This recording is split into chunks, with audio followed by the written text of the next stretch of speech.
그렇죠? 내가 돈을 부담을 해서 내 이름으로 세금을 내게 돼 있잖아요. 그러면 이런 걸 뭐라 그래요? 직접세.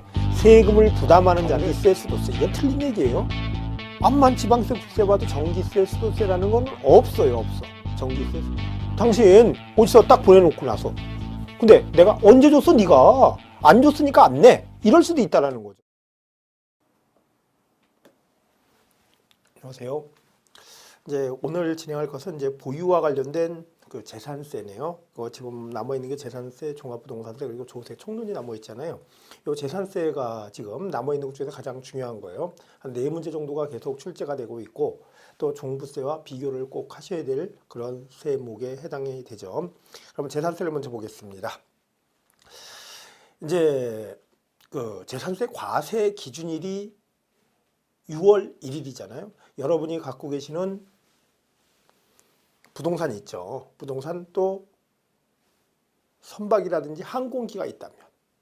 그래서 토지, 건축물, 주택, 선박, 항공기를 6월 1일 24시 현재 가지고 있다면 여러분은 뭐를 내셔야 돼요? 재산세를 내셔야 돼요. 그래서 6월 1일을 세금을 과세하는 기준이 되는 날짜, 그래서 과세 기준일 얘기를 하고 있고, 그날 가지고 있는 사람은 건축물은 7월 16일부터 7월 31일까지 납부를 해야지 돼요. 고지서를 그 전에 보내줘요. 그러면 그 기간 내에 납부를 하시면 되는 거고, 토지분에 대해서는 9월 16일부터 9월 30일까지 납부하도록 고지서를 보내주고 있죠.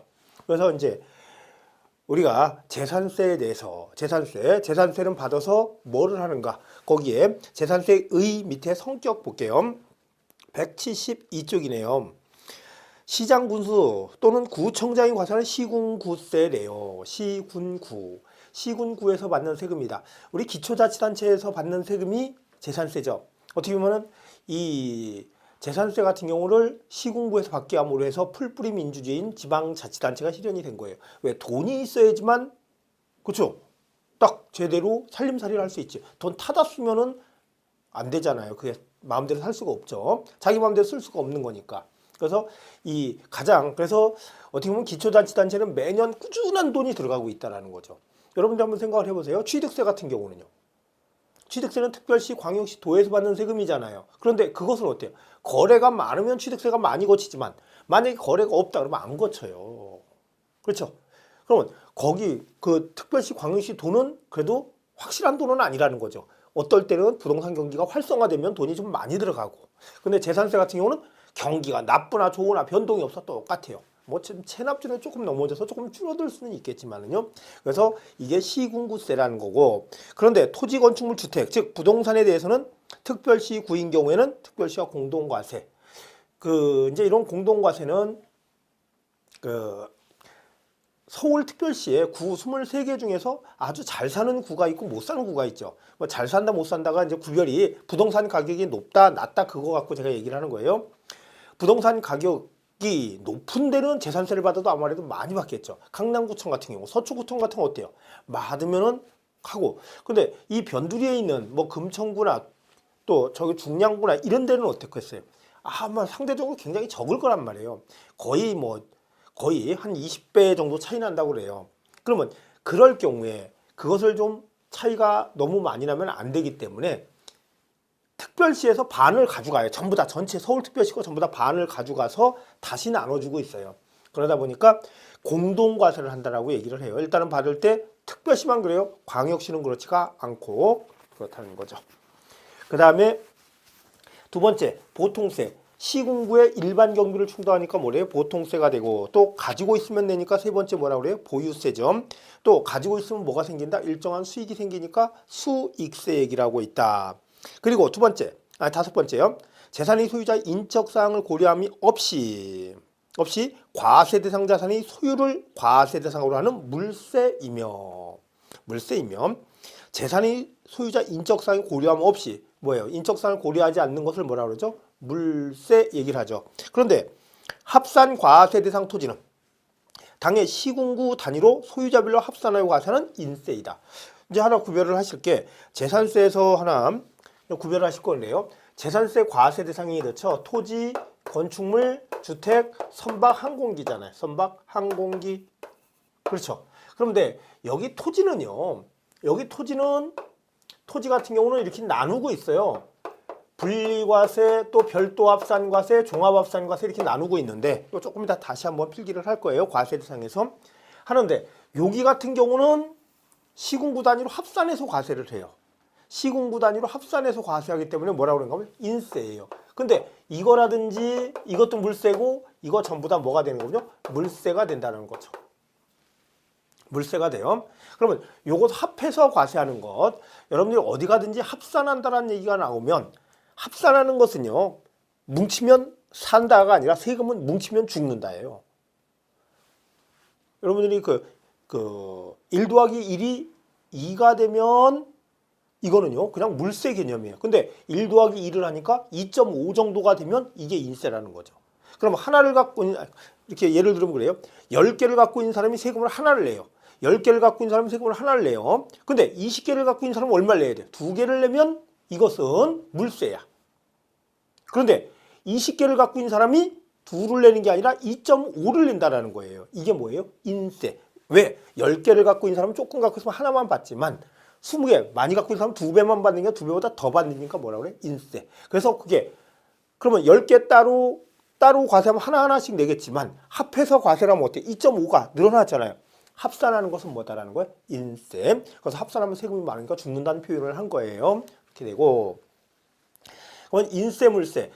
여기서 여러분이 하나 딱 기억. 인세는 재산세에서 인세는 오로지 여기만. 별도 합산 과세 대상 토지, 또 종합 합산 과세 대상 토지만 인세에 해당이 된다라는 거죠. 이렇게 보시면 되고. 그다음에 6번째, 재산세는 재산이 보유 중에 발생할 것으로 예상되는 수익에 대해서 과세하는 응익과세. 수익이 생겨서 과세, 수익을 보는 자에게 과세하겠다 뭐라고 그래요? 응익과세. 우리 취득세 같은 경우는 응능과세, 능력 있는 자에게 과세하겠다 그랬거든요. 응익과세. 또 토지의 경우 시군구별로 합산하여 과세함으로써 담세 능력을 인정하여 과세하는 응능과세. 합산하다 보니까 많이 갖고 있죠. 능력이 있으니까 조금 더 받겠다. 응능과세도 함께 택하고 있다 그래요. 이제 이런 응익이나 응능과세 이런 것은 이제 학문에서 얘기를 하는 거니까 많은 관심을 안 가지셔도 돼요. 이렇게 분류를 하고 있다는 거죠. 7번째, 시장군수가 조례에 정하는 바에 의하여 표준세율의 50% 범위 안에서 가감 조정할 수 있는 뭐다? 탄력세율. 취득세 그렇죠? 또 등록면허세도, 부동산 등기에 대한 등록면허세도 탄력세율이죠. 50% 범위 내에서 가감. 역시 재산세도 그렇다는 거죠. 8번째, 시장군수가 과세 기준일 현재 재산의 소유자에게 납세 고지서를 교부하여 세액을 징수하는 보통징수.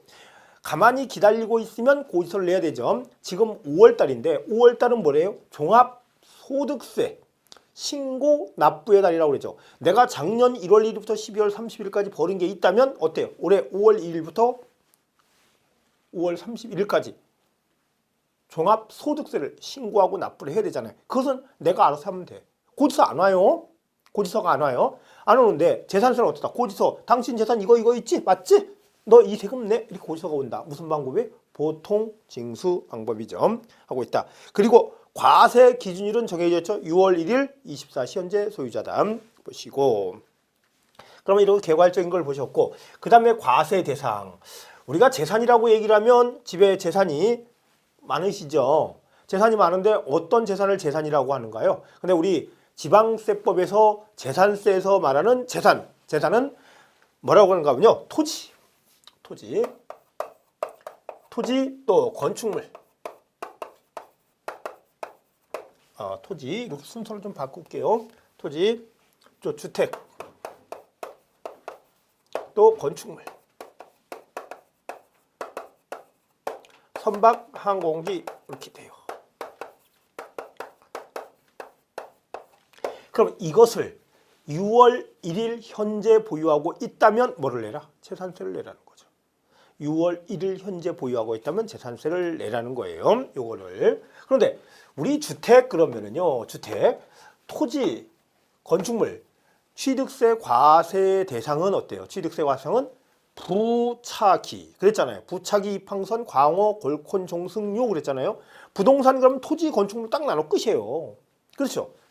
또 양도소득세 과세상도 마찬가지였었네요. 토, 건, 부사, 부치, 그렇죠? 이렇게 나갔잖아요. 그러면 거기 토지 건축물로 나눴는데 재산세만큼은 토지 건축물만 나누는 게 아니라 모두 나눠요. 주택도 포함된다. 그러면 여기는 주택은 부속 토지, 주택에 딸린 토지 포함이에요. 토지 포함. 항상 기억 꼭 하셔야 될 거죠. 주택 그러면은요. 주택 그러면 뭐 포함이다? 포함이다. 주택에 딸린 토지 포함. 그래서 주택 그러면 건물만 얘기하는 것도 아니고 토지만 얘기하는 것도 합해서 얘기를 한다. 그러면 여기에 토지, 주택에 딸린 토지는 토지란 얘기 하면 안 돼요. 그대로 뭐예요? 주택. 또 건축물도 주택용 건축물 있죠. 건축물이잖아요, 분명히. 그렇지만 이 건축물이 보면 들어가지 않는다. 그러면 여기에 토지, 건축물은 진정한 토지의 건축물이 아니라는 얘기죠. 주택과 관련된 건 빼고 토지 건축물이라는 거예요. 그런데 취득세나 양도소득세에서는 어땠어요? 취득세나 양도소득세에서는 포함해서 얘기를 한 거예요. 토지에, 주택의 토지까지도 토지고. 그렇죠? 건축물은 주택용 건축물도 건축물이에요. 그런데 재산세는 그렇지가 않다는 거죠. 그리고 여기서 하나 또 꼭 기억을 하실 것은 이 주택이 고급주택이라는 단어가 아예 나오지를 않아요. 좀 기억을 하세요. 왜냐면은 우리 고급주택은 취득세에서 표준세율에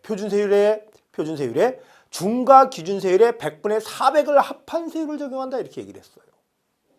세금이 그렇죠? 엄청 많다는 얘기죠. 그런데 여기에 고급주택은요. 그냥 일반 세율이 적용돼요. 주택에 대한 세율이 적용되는 거예요. 주택에 대한 세율이 적용돼요. 그래서 이렇게 생각하시면 돼요. 재산세에서 고급주택 세금 많이 받는다 그러면 다 틀린 얘기야. 고급주택이라는 단어가 나와도 틀려요. 주택에 절대로 나오지 않는 고급주택은 절대로 나오지 않는다. 그러면 이거는요. 왜 그러냐면은 우리 현행 보유세 가지고 있을 때 내는 세금 자체가 재산세, 종합부동산세가 대표적인데 우리 이제 부동산을 많이 갖고 있는 분들이 종합부동산세를 내잖아요. 그렇죠? 종합부동산세를 내는데 이 종합부동산세를 과세하기 위한 사전포석이에요. 왜냐하면 우리 종합부동산세는 주택에 대해서 종합부동산세를 받거든요. 근데 건축물에 대한 종합부동산세는 아예 없어요. 63빌딩 소유자도 종부세를 내지를 않아요. 건축물에 대해서는 안 낸다는 얘기예요. 그 토지가 넓으면 토지에 대해서는 내겠지만 이렇게 하고 있다. 그러면 이 과세 대상이 지금 173쪽에 나와 있는 과세상 있잖아. 토지 또 건축물 나와 있죠. 그러면 이 건축물은 여러분이 취득세에서 배우신 거하고 똑같아. 건축법상 건축물뿐만이 아니라 토지지하 또는 다른 구조를 위해 설치하는 시설물, 저장시설, 레저시설, 독후시설, 도관시설, 급배시설, 에너지 공급시설, 기타 시설 있잖아요. 그런 거 다 포함하고 있다는 거예요. 그 내용은 여러분이 한번 가볍게 읽으시면 되는 거고, 그리고 거기에 이제 뭐 건축물을 건축, 개수 전부 다 똑같고 건축물에 딸린 시설물도 마찬가지. 그 다음에 주택이 나와 있네. 주택 한번 잠깐 볼까요? 이 주택은 어떤 걸 주택이라고 얘기를 하는가 보면 주택법에 따른 주택. 이 경우 토지 건축물 이 범위에서 주택은 제외한다. 지금 175쪽 중간 보고 있어요. 거기에 토지와 건축물이 범위에서 주택은 제외한다. 토지와 건축물에서 뭐는 제외다? 주택은 제외다. 여기에 건축물의 주택용 건축물이 아니다라는 거죠. 여기는요. 주택용 토지는 토지가 아니다. 그 내용이고. 그 다음에 1번에 보시면 주택이라 하면 세대의 세대원이 장기간 독립된 주거생활을 할 수 있는 구조로 된 건축물의 전부 또는 일부 및 그 부속 토지를 말하며 이를 단독주택과 공동주택으로 구분한다.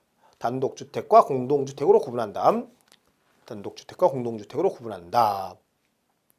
그러면 단독주택, 공동주택 뭐 나눠서 할 수 있죠. 단독주택, 공동주택 뭐냐? 다세대 또 그 다세대 주택이라든지 연립주택이라든지 아파트 같은 건 공동주택이라고 얘기를 하고 있는 거고 그 외에는 단독주택이 되는 거죠. 그다음 두 번째 주택이라 하면 주택이 부속 토지를 포함하여 하나의 단위로 재산세를 과세하므로 주택에 딸린 토지 합해서 과세한다고요. 하나의 단위. 여기는 뭐 포함이라고 그랬죠? 부속 토지 포함 요 내용이죠. 토지 및 건축물이 범위에는 주택과 부속 토지는 포함되지 않는다. 중복되는 거네. 그 외에요. 세 번째, 주택의 부속 토지 경계가 명백하지 아니한 경우에는 그 주택의 바닥 면적의 10배 해당하는 토지를 주택의 부속 토지로 한다. 그러면 여러분들이 그 내용에 한번 요거를 비교를 한번 해보세요. 바닥 면적이 10배를 해당 토지에 주택의 부속 토지 경계가 명백하지 않은 이런 얘기가 어디서 또 나왔었거든요. 또 나왔어요. 그러니까 이런 걸 여러분이 체크를 해주셔야 돼. 어디서 나왔는가 보면요. 취득세에서 사치성 재산이 있죠. 사치성 재산 별장과 고급 오락장에서 이 단어가 나왔어요. 그러면 거기를 한번 가서 볼게요. 보는 게 좋죠. 그러면 우리 기본서 102쪽이네. 102쪽.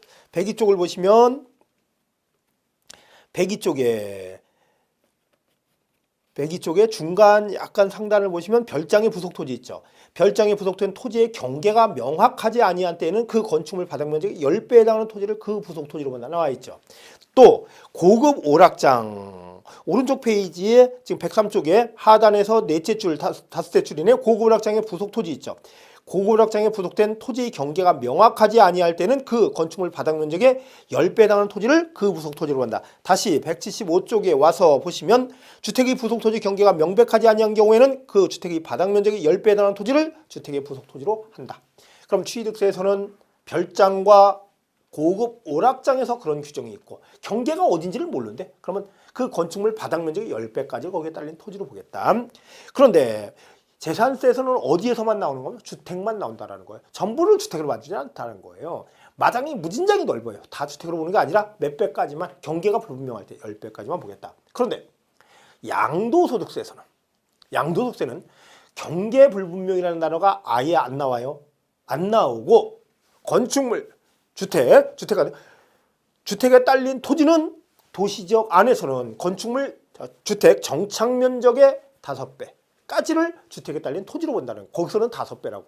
그런데 도시지역 바뀔 때는 주택 정착 면적의 10배까지를 딸린 토지로 본다 이렇게 얘기를 해요. 그러니까 그것도 여러분이 체크를 좀 해주세요. 이거는 뭐 특강에 다 요약표로 드리니까 지금은 여러분이 찾아보셔야 돼. 좀 힘드시더라도 귀찮으시더라도 좀 보셔야 돼요. 이것이고 그 다음에 네 번째 겸용주택의 과세 대상 구분이 있어요. 겸용주택. 우리 겸용주택이라는 얘기를 배운 것은 양도소득세에서 배웠죠. 양도소득세에서 주택 면적이 클 때는 전부를 주택으로 본다. 그렇죠? 주택 면적이 적거나 같을 때는 주택만 주택으로 본다. 전부를 주택으로 봐. 상가도 있고 주택이 2개층이고 상가가 1개층이다. 이럴 때 전부를 주택으로 보니까 상가까지도 비과세가 될 수 있다는 거죠. 그런데 여기서는 뭔가 보면요. 주택을 겸용주택 이럴 경우에 어떻게 할 것이냐는 얘기예요. 여기 상가, 주택이 있어요. 그러면 취득세는 어떻게 했는데요? 취득세는 이런 규정 자체가 없는데 조금 이따 설명해 드릴 거예요. 양도소득세는 전부가 다 주택이 돼. 전부가 주택이 되면 좋은 게 뭐가 있는 거군요. 양도소득세 팔았을 때 비과세가 될 수 있다는 거예요. 비과세가 될 수 있다는 거예요. 비과세가 될 수 있다. 그런데 재산세에서는 봐요. 지금 이렇게 돼 있을 때 주택이라면 어떻게 해야 돼? 여기로 과세해야 되네? 이건 상가는 그냥 일반 건축물이 돼버리잖아. 여기로 과세해야 돼요? 여기는 뭐예요? 토지니까 여기로 과세해야 돼. 어떻게 과세할 것이냐는 얘기예요. 토지를 과세할 때 어떻게 할 것이냐. 그래서 여기서는 결론을 얘기를 드리면 뭔가 보면 주택 면적이 암만 넓어도 전부를 주택으로 보지는 않아요. 주택만 주택으로 봐요. 무조건. 취득세나 재산세에서 겸용주택은 어떻게 한다? 주택만 주택으로 본다요. 기억하시죠? 취득세와 재산세, 또 종부세도 마찬가지예요. 그건 주택만 주택이에요. 그러면 주택만 주택, 건축물만 주택이 아니라 이거 딸린 토지까지 포함해야 되잖아요. 그러면 면적이 그냥 같은 각 층 면적이 똑같다고 쳐요. 그럼 주택이 3분의 2. 토지의 3분의 2는 뭐예요? 토지의 3분의 2는 주택이 되고 3분의 1은 뭐가 돼요? 상가의 면적이 된다는 거죠. 상가의 면적이 된다는 거예요. 그러면 주택과 주택에 딸린 토지는 뭐가 되고? 주택의 토지가 되고. 이 건축물 있죠? 이 건축물은 상가용 건축물로 재산세 과세되고. 이 토지, 상가의 토지로서 과세가 된다는 거예요. 이렇게 하겠다는 거예요. 그 내용을 보면 일동의 건물이 주거와 주거 외의 용도로 사용되는 경우에는 주거용으로 사용되는 부분만 주택으로 본다. 여기서 이 경우 건물이 부속 토지는 주거와 주거 외의 용도로 사용되는 건물이 면적 비율에 따라 각각 안분하여 주택의 부속 토지와 건축물이 부속토 3분의 1, 3분의 1을 나눈 게 안분이라는 거죠. 부속토를 구분한다. 그런데 거기 그런 게 있어요. 뭐 현실성은 없지만 1구의 건물이 주거와 주거 외의 용도로 사용되고 있는 경우에는 주거용으로 사용되는 면적이 전체 면적이 50% 이상인 경우에는 주택으로 본다. 이런 경우 있을까요? 상가인데 101호, 102호, 103호 이렇게 한 건물에 이렇게 나눠져 있는 거 있죠. 이런 걸 뭐라 그래요? 구분 건물. 그래서 1구라는 표현을 해놓은 거예요.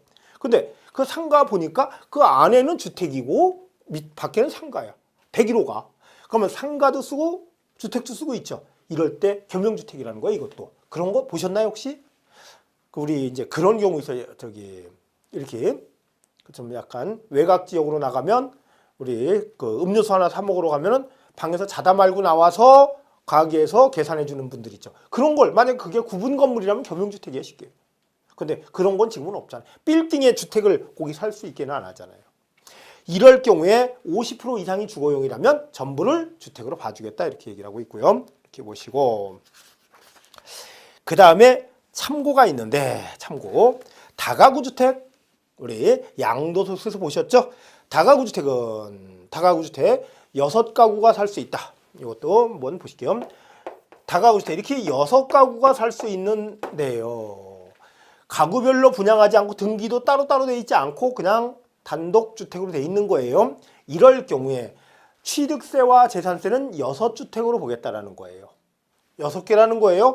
양도소득세는 뭘로 보겠다? 단독주택으로 보겠다. 체크를 하시고 공동소유주택 나와 있죠? 공동소유주택은 일구 또는 일동의 주택을 수인이 공유한 경우에도 한 개의 주택으로 본다.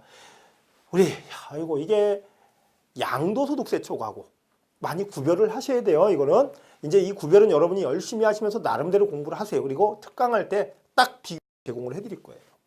근데 지금 비교표 제공해드리면 자꾸 그것만 보셔갖고 그럼 비교를 해드리면 어떻게 되는가 하면요. 공동소유하고 있잖아요. 공동소유하고 있어요. 취득세 같은 경우는 지분권자를 납세문자로 봐요. 근데 그리고 또 역시 재산세도 납세문은 지분권자를 납세문자로 보는데 계산을 할 때는요. 단독주택으로 계산을 하는 거예요. 근데 양도소득세에서 공동소유주택은 어쩐지 알아요? 각각의 주택이 돼버려요. 각각의 주택이 돼요. 그런데 재산세에서는 공동소유하는 것은 어떻게 하겠다? 단독주택으로 봐서 하나의 주택을 한 사람이 갖고 있는 걸로 해서 일단 재산세를 계산해. 그리고 둘이 갖고 있으면 세금만 나눠서 내는 거예요. 이렇게 하고 있다는 거죠. 그 다음에 세 번째, 주택의 건물과 토지 소유자가 다른 주택은 이럴 수도 있나요? 여기 토지, 여기 건축물이 주택이에요, 주택. 소유자가 틀린 이런 단독주택이 있을 수 있겠죠? 이렇게 있을 수 있겠죠. 이럴 경우에는 여기 갑이 갖고 있다, 여기 을이 갖고 있다. 이럴 때는 어떻게 한다? 한 사람이 갖고 있는 걸로 봐서 계산을 해요. 일단 계산을 하고 나서 토지 가격과 건물 가격 비율대로 나눠서 세금을 낸다는 거. 뒤에서 한번 나오니까 보기로 하고 선박, 항공기 이렇게 나와 있네요. 그럼 과세상 이게 전부 다죠? 다예요. 그럼 우리 과세 대상은 이것을 언제 가지고 있으면 6월 1일 현재 소유하고 있으면 재산세를 납부할 의무가 있다. 그런데 지금 보시니까 177쪽에 제3절에 어떤 내용이 있는가 하면요. 토지의 과세 대상 구분 등 이렇게 되어 있네요. 토지 과세상 구분. 여러분이 토지도 등급을 매겨요.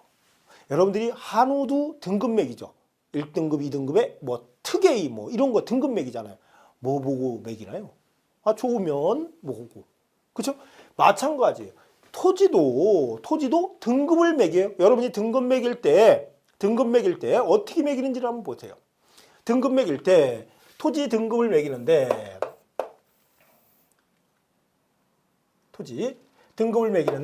보시면 먼저 뭐가 있는가 하면요. 분리과세 대상이라는 게 있어요. 분리과세 대상 토지가 있고 또 별도 합산과세 대상 토지.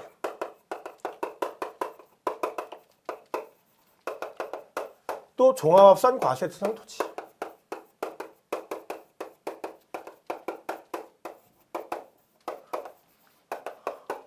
제가 이거 땡땡 같은 걸로 치고 싶었었는데 팔이 아파도 쓴 이유는 뭐냐면 이 합산자 동그라미를 하려고요.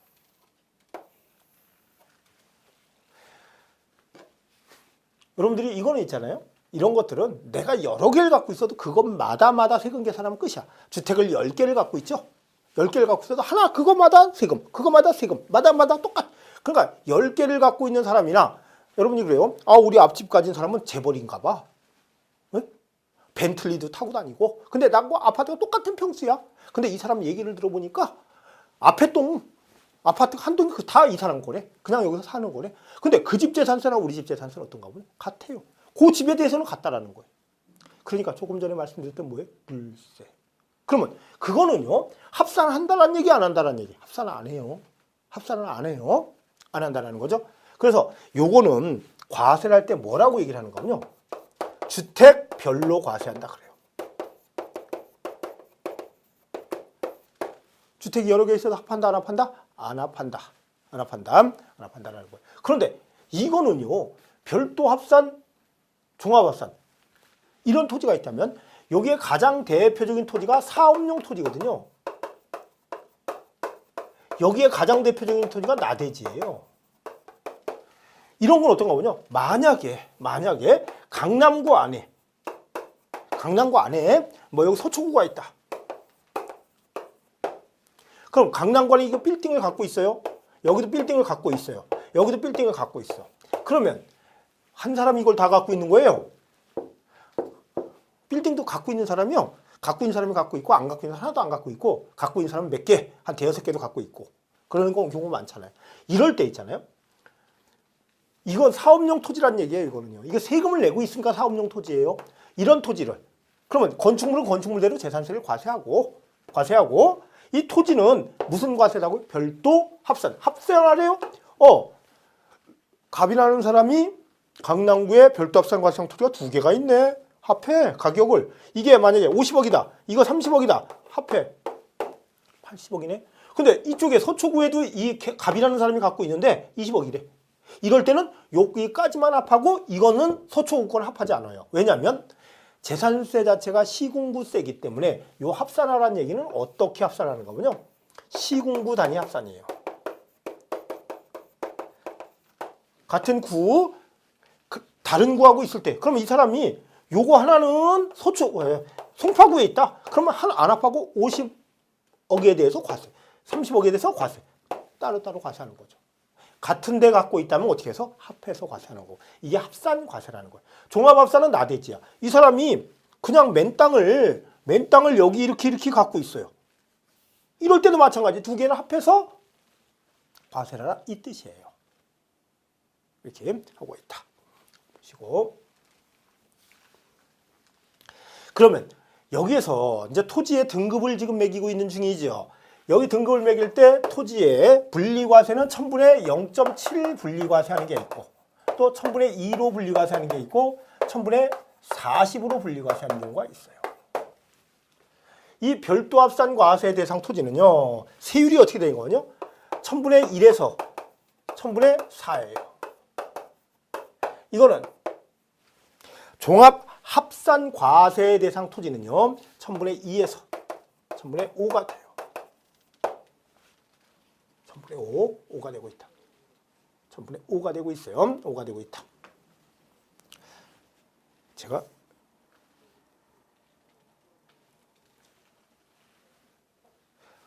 좀 금방 좀 헷갈렸어요. 이것도 1000분의 2에서 1000분의 4, 1000분의 2에서 1000분의 4, 1000분의 2에서 1000분의 5가 되고 있고요. 5가 되고 있고.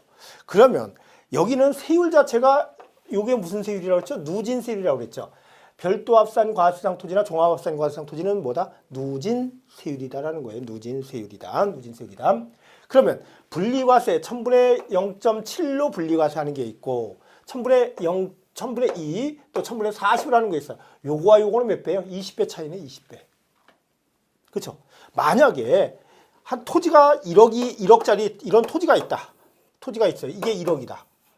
이 토지가 등급을 매길 때 여기에 해당된다면 그냥 편하게 과세 표준이 1억이라고 치자고요. 과세 표준이 1억이면 그 얼마를 내요? 0.7%니까 7만 원 내게 되겠네. 그쵸? 7만 원이 재산세예요. 0.7에 해당된다면. 그러면 여기에 1000분의 2에 해당되는 토지라면 얼마를 내야 돼요? 20만 원을 내게 되는 거예요. 재산세를.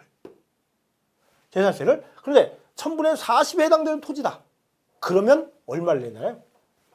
4%네. 400만 원을 내야 된다는 거예요. 그렇죠? 그러면 여기에 해당되는 토지라면 여기에 해당세율 적용해서 내고 여기에 해당되는 여기에서 낸다는 거예요. 그러면 이 토지가 어떤 토지냐를 찾아야 돼요. 이게 무슨 토지인지를 찾아야 돼. 그냥 토지가 아니라 이제 앞으로 부를 때는 1000분의 0.7 분리과세 대상 토지다. 1000분의 2 분리과세 대상 토지다. 1000분의 40 분리과세 대상 토지다. 그리고 이거는 별도 합산과세 대상 토지다. 이것은 아니야. 종합합산과세 대상 토지다 나와야 돼. 그러면 이게 나대지일 때는 뭐라고 불러주는 거예요? 종합합산과세 대상 토지라고 얘기를 하고. 다음에 여기가 주차장으로 쓰고 있어. 주차장이 아주 잘 되고 있어요.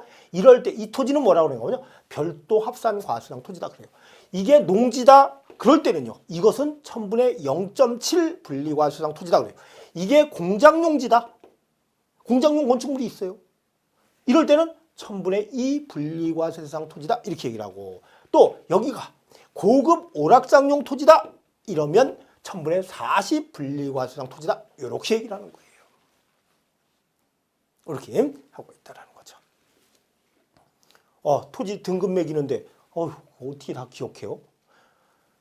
부동산을 효율적으로 사용하고 있으면 이렇게 싸게 해요. 비효율적으로 사용하면 이쪽으로 가고. 그렇죠? 아주 사업적으로 사용하고 그냥 땅을 완전 놀리고 있어. 사용을 안 해 아예. 이거는 그래. 고급 오락장이라 사용도 하지. 공장용지를 사용하지. 농지를 사용하지. 이것은 뭐예요? 사업으로 쓰고 있지. 이런 놀리고 있다. 이럴 때는 어떻게 한다? 종합합산과세. 이렇게 하고 있다. 그러면 먼저 분리과세부터 볼게요. 분리과세는 177쪽이죠. 분리과세. 전답과수원. 전답과수는 보셨죠? 양도소득세에서 전답. 그렇죠? 또 취득세, 등록면에서 전답과수원, 목장용지까지를 농지로 보는 거예요. 보고 여기서는 뭐까지만 전답과수원까지만 농지로 보고 있다. 농지. 개인 소유 농지. 그러면 그 농지는 분리과세형 토지인데 그 개인 소유 농지에 있어요. 거기에 전답과수원으로서 과세 기준 현재 실제 영농 농사를 짓고 있어야 돼요. 6월 1일 현재라는 거죠. 6월 1일 24시 현재 영농에 사용되고 있는 개인이 소유하는 농지. 이것은 뭘로 해주겠다? 1000분의 0.7로 해주겠다라는 거죠. 1000분의 0.7로 해주겠다.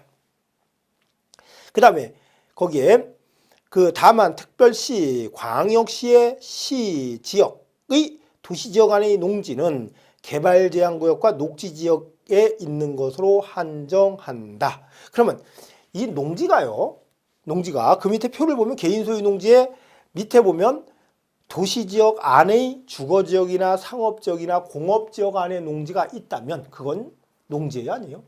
주거지역, 상업지역, 농지가 있을 자리에 있지 않는 거죠. 이럴 때는 어떻게 되는가 하면요.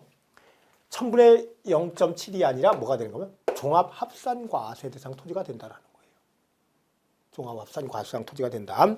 그래서 농지가 있을 자리에 있을 때는 뭐가 되지만 1000분의 0.7 있지 않을 자리. 그러면 거기에 실제 영농에 사용되고 있지 않으면 뭐래요? 실제 영농에 사용되고 있지 않으면 종합합산이에요. 그것도요. 일단은 실제 영농에 사용. 근데 여기는 그 안에 거주 경작할 필요까지는 없어요. 거주할 필요 없어요. 거주할 필요 없이 누군가가 농사만 지긴다. 영농 목적이면 된다라는 거 기억을 하시고. 그 다음에 그리고 주거지역, 상업지역, 공업지역 있으면 뭐가 된다? 종합합산 과수상 토지가 된다라는 거죠. 그 다음에 두 번째는요. 법인 및 단체 소유 농지는 농지를 전답과수원을 법인이나 단체가 소유한다면 원칙은 뭔가 하면요. 종합합산 과세 대상이에요. 그런데 거기 나와 있는 1번, 2번, 3번, 4번, 5번 있죠. 여기에 해당하는 법인이나 단체가 소유하는 농지만 1000분의 0.7로 분리가세요. 이 5가지에 속하지 않는다면 뭐래요? 종합합산이에요. 근데 이게 시험 문제가 2번이 나왔었어요.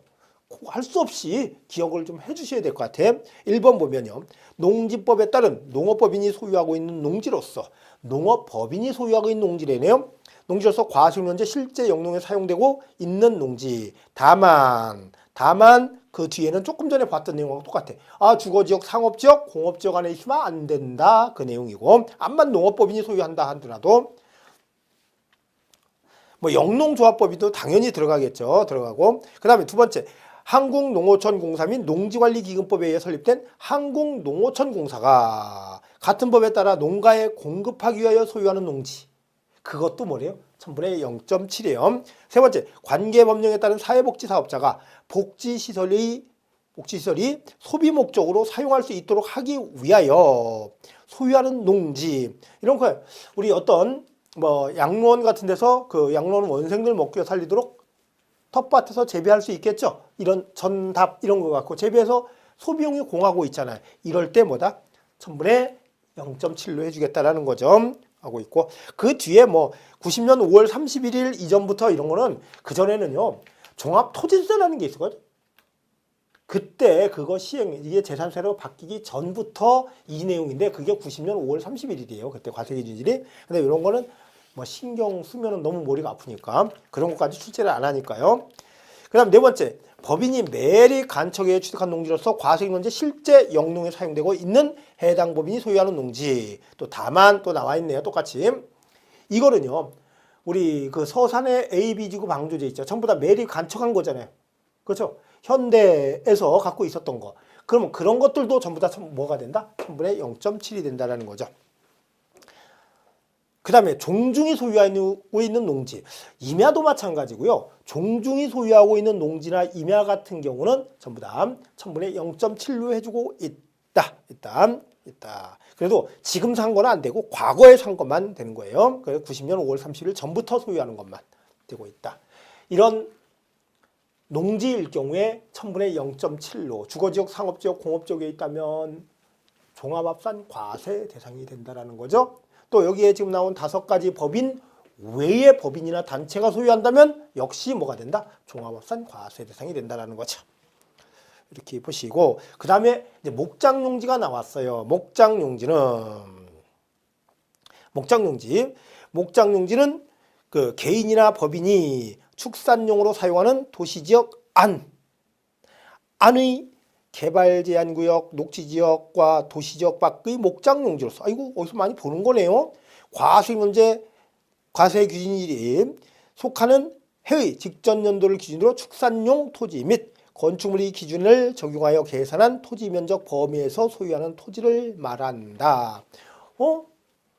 농지도 1000분의 0.7인데 뭐하고 똑같다라는 거예요? 있을 자리에 있어야 된다라는 거죠. 어디예요? 주거지역, 상업지역, 공업지역 안에 있으면 안 된다라는 거예요. 안 된다.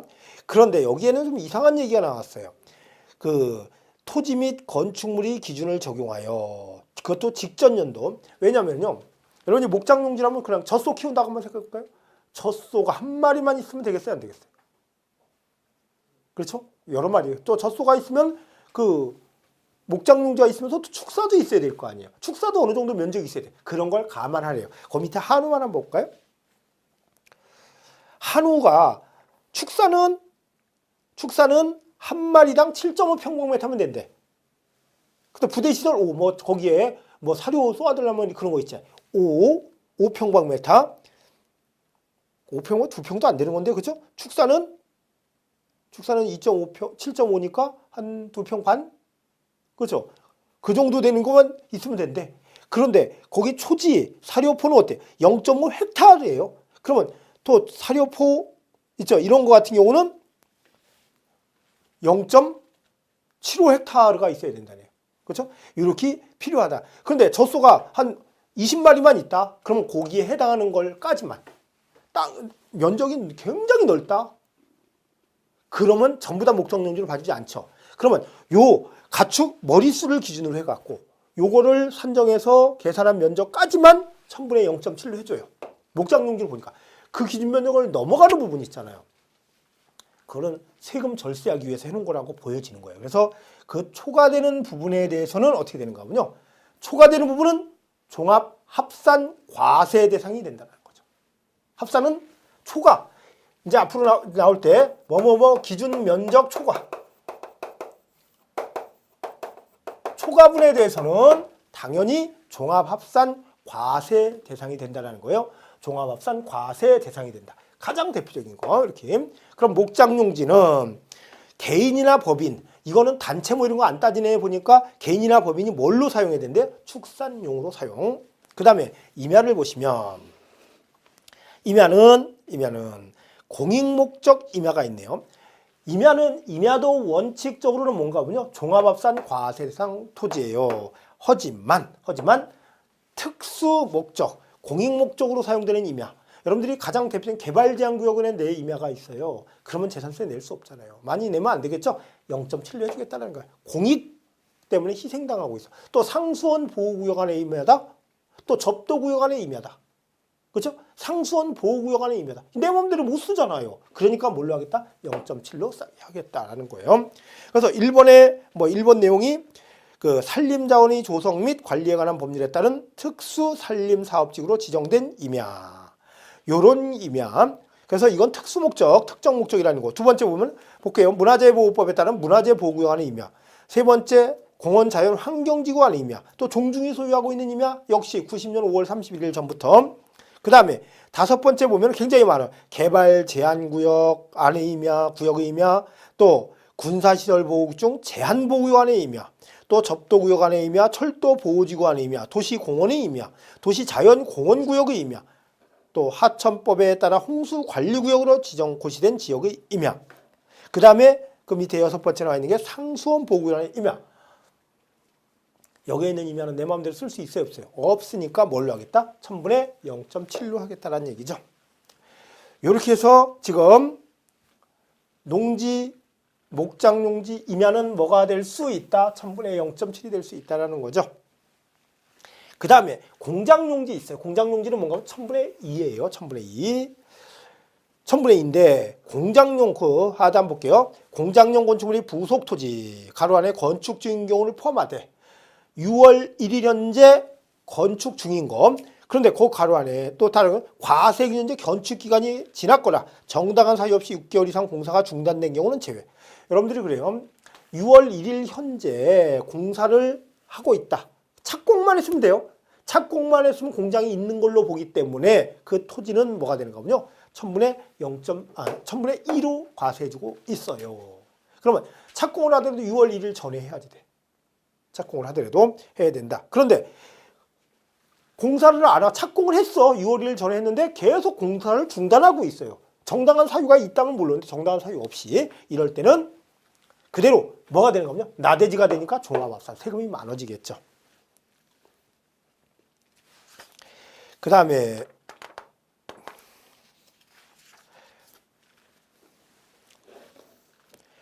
공익 또는 공급 목적 토지가 역시 1000분의 2예요. 공익 또는 공급 목적 토지. 공익 하면은 여러분 한번 볼까요? 먼저 공급 목적 토지 1번에 보면 1번 거기 보시면은 한국토지주택공사법에 따라 설립한 한국토지주택공사가 같은 법에 따라 타인에게 토지나 주택을 분양하거나 임대할 목적으로 소유하고 있는 토지. 그러면 LH공사죠. LH공사에서 택지를 조성했어요. 그래서 분양을 하려고 그래. 근데 지금 분양이 잘 안 되고 있어.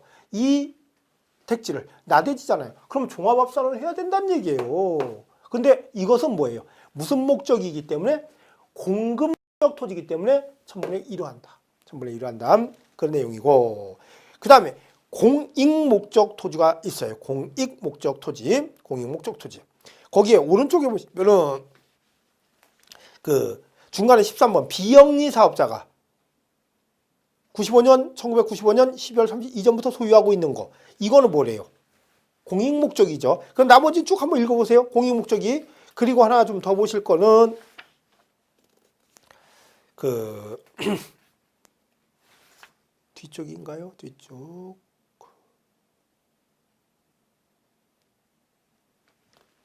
그 뒤에 그 183쪽에 그 위에서 둘, 넷, 여섯, 일곱 번째면 27번 한번 봅시다. 27번. 여객 자동차 운수사업법 및 물류시설이 개발 및 운영에 관한 법률에 따라 면허 또는 인가를 받은 자가 계속하여 사용하는 여객 자동차 터미널 및 물류 터미널용 토지. 그러면 이것은 사업용 토지 아닐까 혹시? 그렇죠. 근데 그것은 사업용이기보다는 뭘로 보는가 보면요. 사업용 토지가 아니라 공익목적 토지로 보는 거예요. 그러니까 1000분의 2로 한다는 거죠. 그런 내용. 여기서 여러분들이 이것은 뭐 에우라 소리 절대로 아니에요. 그냥 가볍게 봐주시라는 거죠. 가볍게. 한번, 공익 공급 목적이구나. 그 다음에 184쪽 맨 하단에 보면 이제 1000분의 40 있어요. 1000분의 40. 1000분의 40은 골프장용 토지와 고급 오락장용 토지. 골프장용 토지와 고급 오락장용 토지는 어떻게 하겠다? 1000분의 40이에요. 어이구, 기분 나쁘지 않으시죠? 1000분의 44%를 받게. 그러면 골프장과 고급 오락장을 갖고 있는 사람은요, 건축물도 4%를 내요. 그 토지도 4%를 내는데 매년마다 낸다고 생각을 해보세요. 매년마다 내면 거의 죽겠죠. 그렇게 하고 있다라는 거예요. 하고 있다. 이렇게 보시고 그 별도 합산 과세 대상은요, 잠시 쉬었다가 진행을 하겠습니다.